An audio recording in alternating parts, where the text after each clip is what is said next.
What's up, Survivalists? It's Chief from Team W&J here, and today I thought I'd make a tutorial on how to add squash and stretch into Minecraft animations. Now, first and foremost, I am a video editor, professionally video editing. I edit films, videos, movies, etc., stuff like that.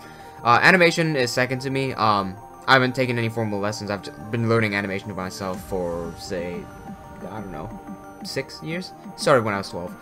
Anyway, here's a short jumping animation which implements squash and stretch. I'm using the FMR Rig because it's free and anyone can get their hands on it. I do have the Untitled Ridge rig, which I do want to use, but I don't have it with me right now. The Untitled Ridge rig is a lot more flexible than this one, but nonetheless, let's work with what we have.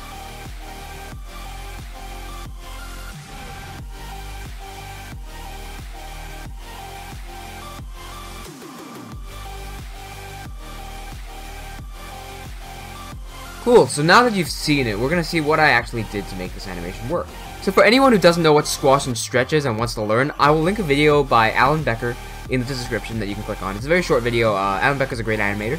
But very briefly, what squash and stretch does is when an object is in motion, it looks longer and so it stretches out. And when it stops in motion, it compresses and it gets shorter down. What I also use it as is like a spring. Imagine if you press a spring down and you suddenly let go. You know how the spring squashes down when you let go, it shoots out? So this is what I did for the jump. When he jumps down, watch his head and watch his chest. Watch specifically this joint and watch this joint, which is a feature that not many FMR people actually use. See how everything gets squashed down? Even his head gets squashed down. This is basically a test that I did. This up here comes with the FMR rig. Not many people use it. What it does is just squashes the head down, like so.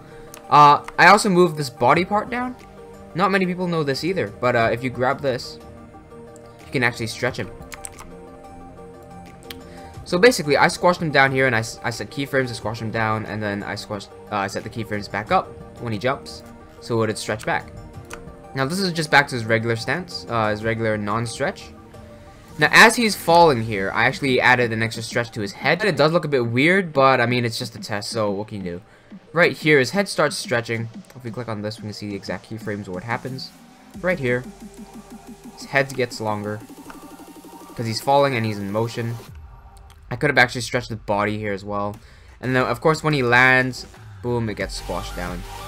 Tight in again. I think that's on, yep, that's squashed in. And it bounces back to normal. When he lands down here, I've also grabbed this part, the chest right here, and I've also pushed that in as well. So right there you can see that it's really compressed inwards. And then it bounces back out in a few frames. Bam.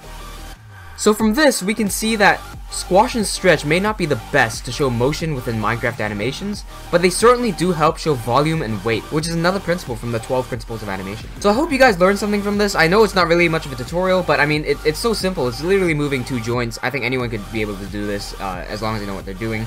So thanks for watching. If you want to see more content like this, make sure you like and subscribe and leave any comments for suggestions of videos I should do in the future.